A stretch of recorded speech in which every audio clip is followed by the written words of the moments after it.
Evangelho do Dia. A Palavra de Deus comentada e narrada.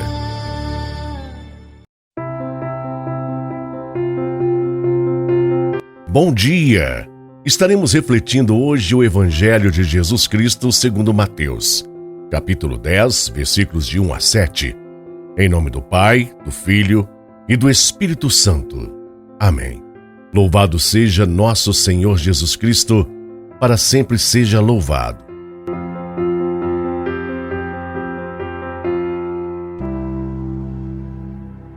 Naquele tempo, Jesus chamou os 12 discípulos e deu-lhes poder para expulsarem os espíritos maus e para curarem todo tipo de doença e enfermidade.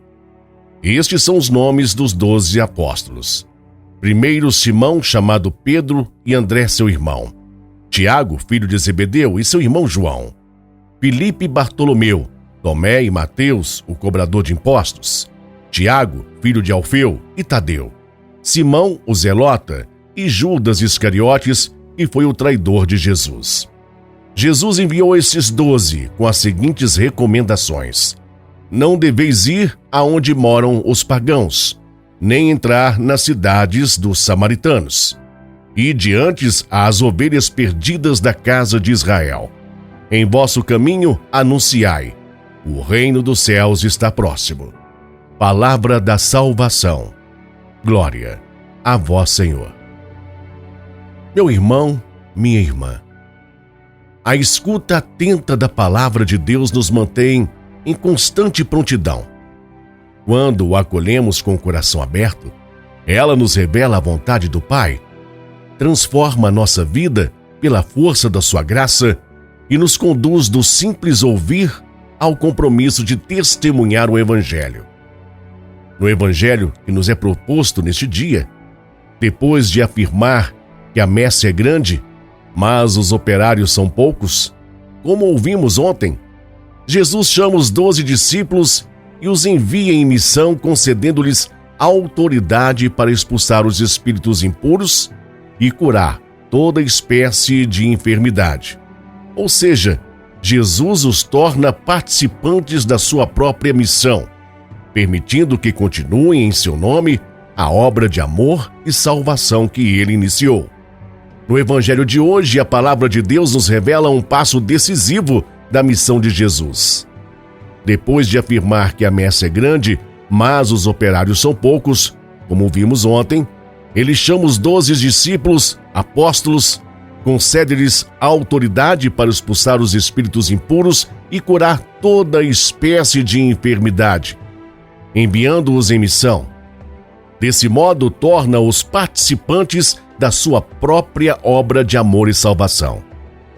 O evangelista faz questão de citar o nome de cada um deles.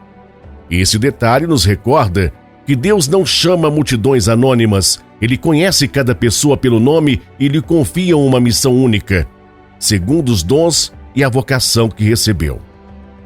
Ao enviá-los, Jesus recomenda: ide antes às ovelhas perdidas da casa de Israel. O povo de Israel foi escolhido para ser o primeiro destinatário do anúncio da boa nova do reino. Essa escolha divina não significa privilégio, mas uma missão: preparar o caminho para que, no tempo oportuno, a salvação alcançasse toda a humanidade. Com essa orientação, Jesus revela sua total obediência ao Pai. Diferentemente de nós, que tantas vezes queremos antecipar os acontecimentos, Jesus não pula etapas. Ele cumpre fielmente a vontade do Pai.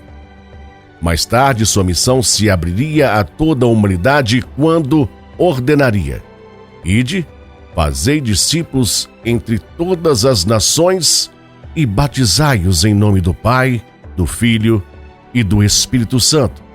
Está em Mateus 28:19. Assim como aqueles discípulos, também nós somos enviados por Jesus. Contudo, muitos deixam de assumir essa missão por se considerarem fracos, limitados ou incapazes de realizar algo tão grandioso. Precisamos compreender que Deus nunca escolhe alguém porque já está pronto. Primeiro ele chama, depois capacita. Quando acolhemos seu chamado com humildade e confiança, ele nos molda pacientemente, fortalece-nos em nossas fraquezas, desenvolve os dons que nos concedeu e nos conduz por caminhos que jamais imaginaríamos percorrer. A força da missão não nasce das nossas capacidades, mas da presença de Deus agindo em nós. Talvez o maior desafio da nossa missão seja sair de nós mesmos para ir ao encontro do outro. É deixar para trás o comodismo, vencer o egoísmo, acolher a dor de quem sofre e levar a luz da esperança a quem já não acredita mais na vida. Quem vive assim descobre a verdadeira alegria, a de gastar a própria vida por amor a Deus e aos irmãos. O êxito da nossa missão não depende da inteligência, do prestígio ou de talentos extraordinários, mas de um coração humilde, puro, disponível e dócil à ação de Deus. Quando damos a Ele o nosso sim, é a sua graça que realiza por meio de nós. Muito mais do que seríamos capazes de fazer sozinhos. Por isso, ninguém deve se sentir incapaz de colaborar na construção do reino de Deus, pois se estamos em Jesus e Jesus está em nós, nossos caminhos se abrem, nossas forças se renovam e até aquilo que parecia impossível se torna possível pela ação do Espírito Santo. Em vosso caminho anunciai, o reino dos céus está próximo. Quando Jesus afirma que o reino dos céus está próximo, ele está falando de si mesmo. Jesus é a presença viva do reino entre nós. Onde ele está, a esperança renasce, os corações são restaurados, a vida encontra sentido e o amor de Deus se torna visível. E jamais, meu irmão e minha irmã, tenhamos medo de responder ao chamado de Jesus. Ainda que nos sintamos frágeis, lembremos-nos de que aquele que nos envia caminha sempre ao nosso lado. Quando entregamos a nossa vida a Jesus, descobrimos que a maior missão não é realizar fatos extraordinários, mas permitir que, através de nós, o mundo experimente o amor extraordinário de Deus. Amém? Que você tenha um excelente e abençoado dia. Que você tenha um excelente e abençoado dia. Fique na paz de Jesus e até amanhã.